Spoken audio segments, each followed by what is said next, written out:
देखिए, just because कोई बुरा है, एक्चुअली कोई बुरा नहीं होता है। हाँ, कई बार होता है कि कुछ लोग आपके अंदर, मतलब you rub them the wrong way, और हमेशा होता है, आप नोटिस कीजिएगा, आपके साथ भी होता होगा कि कुछ लोगों को देख के ना आपके अंदर से नेगेटिविटी निकलती है। उनके लिए भी वही जाता है कि आप शायद उनको नेगेटिव वाइब्स देते हैं, इसलिए आपके साथ वो हमेशा नेगेटिव ही रहते हैं। तो भैया, वंदना की बहन मृणाल जो है, ये बात तो तय है कि ये वंदना की लाइफ जो है बर्बाद करने ही आई है। बातें कुछ अनकही में, लेकिन इस बार जो घर में चोरी हुई है ना, ये वंदना ने नहीं की है। तो इस बार कौन है गुनहगार?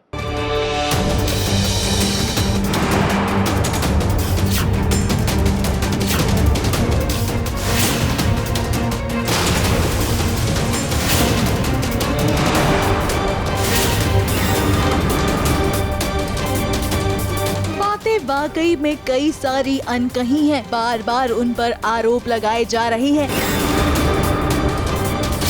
अब ऐसा ही कुछ वंदना और मृणाल के साथ भी हो रहा है। एक के बाद एक उन पर इल्जाम लगाए जा रहे हैं, लेकिन ये दोनों बेचारी बस सिर्फ इस बात का सबूत दे रही हैं कि इन्होंने कुछ नहीं किया है। मुझे धोखा देके हाथ साफ कर दिया और कुछ तेरी हार उड़ा के ले गई। हाय रब्बा, की जमाना आ गया है। अब यहाँ तो बस ट्रॉफी मिली ही थी कि वंदना और उसकी बहन मृणाल पर लग गया एक और आरोप। वो भी आरोप ये है कि कुणाल की माँ का पुश्तैनी हार चोरी हो चुका है, और इसे किसी और ने नहीं बल्कि मृणाल ने ही चोरी किया होगा। मतलब मल्होत्रा हाउस में तो जब से आई हूँ इल्ज़ाम पे इल्ज़ाम लग रहे हैं मुझ पे। पहले पम्मी जी को लग रहा है कि मैं उनके बेटे बॉबी को चुराना चाहती हूँ, अब उन्हें लग रहा है मैंने उनका हार ही चुरा लिया है। तो बिल्कुल सही कह रहे हैं आप कि जब से इस घर में आई हूँ मेरा जीना और मुश्किल हो गया है। अब वंदना जानती है कि मृणाल ऐसा नहीं कर सकती है, और मृणाल भी अपनी बेगुनाही का सबूत देने लग जाती है, क्योंकि वो नहीं चाहती है कि उसकी ताई पर कोई आ जाए।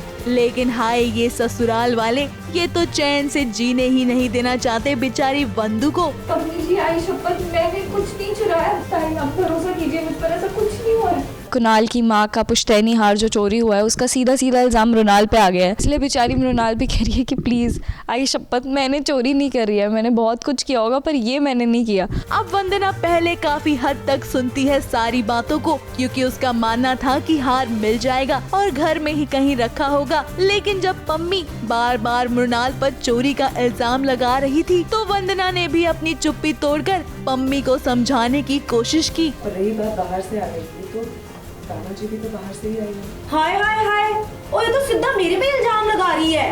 नहीं राना जी, मैं इल्जाम नहीं लगा रही हूँ आप पर। मैं बस इतना कह रही हूँ कि कोई भी अगर बाहर से आ रहा है, इसका मतलब ये नहीं ना कि वो चोर बन गया।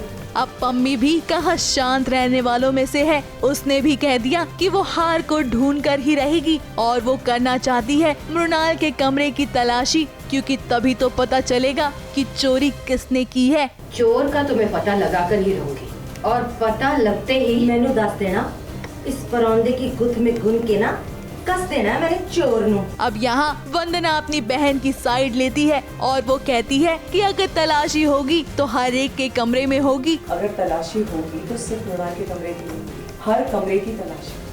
अब फिलहाल तो वंदना अपनी बहन की ढाल बनकर उसका साथ दे रही है। कहीं ऐसा ना हो कि बगल में हो सोनिया और पूरे गांव में ढिंडोरा बज रहा हो वंदना के नाम चोरी का इल्जाम। अब शक तो बस सोनिया पर ही जाता है, क्योंकि उसके अलावा कोई और इतना शांत जो नहीं है।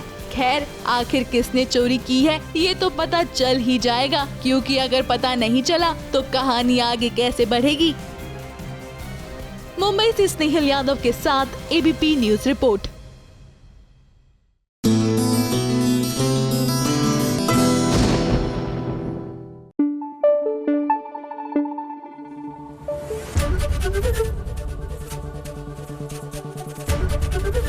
एबीपी न्यूज आपको रखे आगे।